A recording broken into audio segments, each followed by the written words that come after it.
Hello everyone, आज हम बात करने वाले हैं वॉल्वोलेस की। ठीक है, तो ये देखिए वॉल्वोलेस क्या होता है हम पहले ही बता चुके हैं।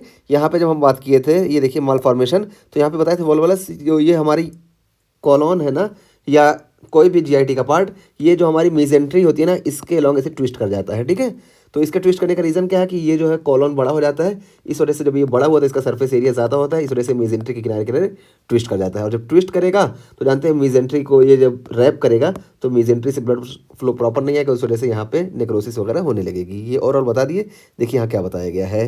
तो देखिए twisting of portion of bowel around its mesentery, तो बावेल का एक पर्टिकुलर पोर्शन जो है ये ट्विस्ट होता है और ये मेजेंट्री के अराउंड ट्विस्ट होता है। ठीक है, तो देखिए मेजेंट्री जो होगी उसके अराउंड ट्विस्ट हो जाएगा। तो देखिए सिग्मॉइड ट्विस्टिंग हमको देखने को मिला, तो इसको बोलते हैं सिग्मॉइड वॉल्वोलस।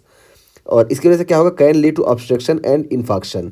ठीक है, तो ये इसकी वजह से ऑब्स्ट्रक्शन भी देखने को मिलेगा, क्योंकि जब ये मुड़ेगा, हमको मालूम है जब किसी पाइप में हम ऐसे मुड़ा मुड़ा देखते हैं तो यहाँ पे हमको ऑब्स्ट्रक्शन देखने को मिलेगा, इस वजह से ऑब्स्ट्रक्शन देखने को मिला।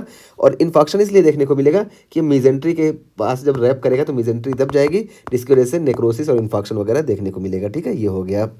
और can occur through out the GI tract, तो पूरे जीआईटी में ही हमको देखने को मिल सकता है। ठीक है, लेकिन मोस्ट कॉमन कहाँ होता है, ये सिग्मॉइड वॉल्वोलस देखने को मिलता है, सिग्मॉइड कॉलोन में सबसे ज़्यादा देखने को मिलेगा। उससे कम ये सीकल वॉल्वोलस हमको देखने को मिलेगा, और ये गैस्ट्रिक वॉल्वोलस ये हमको सबसे कम देखने को मिलता है।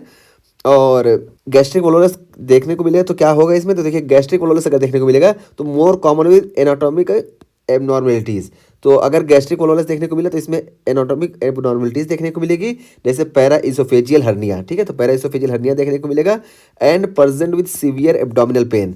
तो जब गैस्ट्रिक वॉल्वोलस होगा ना तो ये एनाटॉमिक एबनॉर्मेलिटी की वजह से हुआ, और इसमें सीवियर एब्डोमिनल पेन देखने को मिलेगा, ड्राई हेविंग देखने को मिलेगी, और inability to pass nasogastric tube. तो नेजोगैस्ट्रिक ट्यूब कैसे पास होगा, जब ये ऐसे रैप रहेगा, पाइप मुड़ा रहेगा, तो नेजोगैस्ट्रिक ट्यूब भी नहीं पास होगा। ठीक है, तो ये हो गया। और उसके बाद फिर मिड गट, और मिड गट में मोस्ट कॉमन ये हमको सीकम में देखने को मिलता है। ठीक है, तो मिड गट में मोस्ट कॉमनली सीकम में देखने को मिलता है। तो देखिए मिड गट वॉल्वोलस क्या होता है, या सीकल वॉल्वोलस, तो मोर कॉमन इन इन्फेंट्स, तो इन्फेंट्स में ये मोर कॉमन देखने को मिलता है, एंड चिल्ड्रेंस, और चिल्ड्रेंस में भी देखने को मिलता है। तो देखिए एम से मिड गट, एम से माइनर्स, यानी माइनर्स में हमको ज़्यादा देखने को मिलता है। और सिग्माइड वॉल्वोलस, तो देखिए ये सिग्माइड कॉलोन में मोस्ट कॉमनली देखने को मिलता है। और एक coffee bean sign on x ray, तो एक्सरे जब हम करेंगे ना तो एक्सरे में हमको कॉफ़ी बीन साइन देखने को मिलेगा। ठीक है, तो एक्सरे में कॉफ़ी बीन साइन देखने को मिलेगा, और यहाँ पे ये देखिए ये कॉफ़ी बीन साइन है। ठीक है, ऐसे, ठीक है, ये कॉफ़ी बीन साइन, तो coffee bean sign on x ray देखने को मिलेगा। और मोर कॉमन इन सीनियर्स, देखिए सिग्मॉइड से मीन्स ऐसे सीनियर, इससे सिग्मॉइड। ठीक है, तो ये एल्डर्स में यानी एडल्ट्स में ज़्यादा देखने को मिलता है। ठीक है, तो ये हो गया ये जो बुक में बताया गया। और ये सिग्मॉइड कॉलोन या सिग्मॉइड वॉल्वोलस जो होता है ये फीमेल में ज़्यादा होता है मेल के मुकाबले। और ये कॉफ़ी बीन साइन जो है ना, ये हमको सीकम वॉल्वोलस में भी देखने को मिलता है, लेकिन बस फ़र्क क्या होता है कि इसमें देखिए कॉफ़ी बीन साइन इस तरह है ना, तो ये जो कॉफ़ी बीन का ये एपेक्स का जो डायरेक्शन है ना, ये देखिए राइट डायरेक्शन में है। ठीक है, और जब ये हमारा सीकम वॉल्वोलस होगा तो ये इस तरह से हमको देखने को मिलेगा, इसका वो जो है ये लेफ्ट डायरेक्शन में होगा। ठीक है, और उसके अलावा फिर देखिए क्या है, कॉफ़ी बीन अपीयरेंस, ये देखिए बता दिया कि apex in the left upper quadrant, तो एपेक्स जो होगा लेफ्ट अपर क्वाड्रेंट में होगा। और इसके हम ट्रीटमेंट की बात करें, मैनेजमेंट की, तो नो फीचर ऑफ स्ट्रेंगुलेशन, अगर मिड गट वॉल्वोलस है और कोई स्ट्रेंगुलेशन का फीचर नहीं है तो no role of colonoscopy, colonoscopy नहीं करेंगे, बल्कि हम सर्जरी कर देंगे, और सर्जरी में हम कोलोपेक्सी करेंगे। कोलोपेक्सी मतलब कोलोन को हम सीधा कर देंगे बस, लेकिन ये बहुत ज़्यादा इसका रिकरेंस रेट होता है, इस वजह से कोलोपेक्सी से अच्छा है कि हम राइट हेमिकोलेक्टोमी कर दें। ठीक है, तो क्योंकि कोलोपेक्सी ये करेंगे फिर रिकरेंस की वजह से दोबारा ये हो जाएगा। ठीक है, ये हो गया अगर हमारा नो फीचर है। अगर परफोरेशन है, स्ट्रेंगुलेशन है, तो इसमें हमें कोलोपेक्सी का ऑप्शन भी नहीं है, सिर्फ हमको राइट हेमिकोलेक्टोमी करना पड़ेगा। ठीक है, ये हमारा हो गया सीकम के उसमें वॉल्वोलस में। और अगर सिग्माइड वॉल्वोलस है तो सिग्माइड वॉल्वोलस में देखिए क्या होगा कि अगर स्टेबल यानी नो परफोरेशन नो स्ट्रेंगुलेशन है तो सिग्माइडोस्कोपी हम करेंगे और डीकम्प्रेशन करेंगे। ठीक है, और इसमें डिफिनेटिव मैनेजमेंट जो होगा ये सिग्माइडोक्टोमी होगा। ठीक है, सिग्माइडोक्टोमी इसमें डिफिनेटिव मैनेजमेंट हो गया।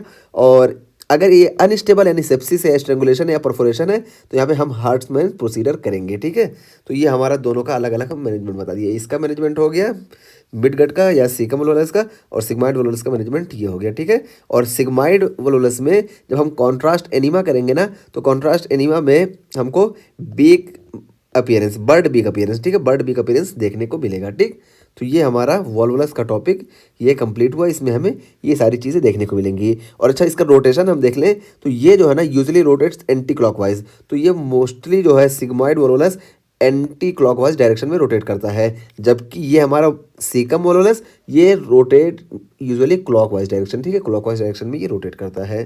तो ये हमारा हो गया वॉल्वुलस। और वॉल्वुलस में हमको ये सारी परेशानी देखने को मिलेंगी कि ये मेजेंट्री के अराउंड जो है रैप कर जाएगा, जिसकी वजह से पहली बात तो ये ब्लॉक हो जाएगा, और दूसरा कि जब मेजेंट्री ब्लॉक होंगी तो हमको नेक्रोसिस वगैरह देखने को मिलेंगी। इसी वजह से देखिए ऑब्स्ट्रक्शन भी देखने को मिलेगा और इन्फेक्शन भी देखने को मिलेगा, ठीक है।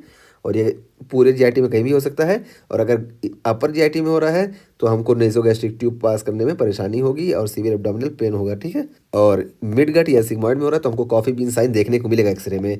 बस इसमें जो कॉफी बीन साइन देखने को मिलेगा, इसकी अपेक्स के जो ये है ये हमारा राइट साइड में होगा, और सीकम वोलोलस में ये लेफ्ट साइड हो जाएगा, ठीक है। तो ये हम यहाँ बता दिए।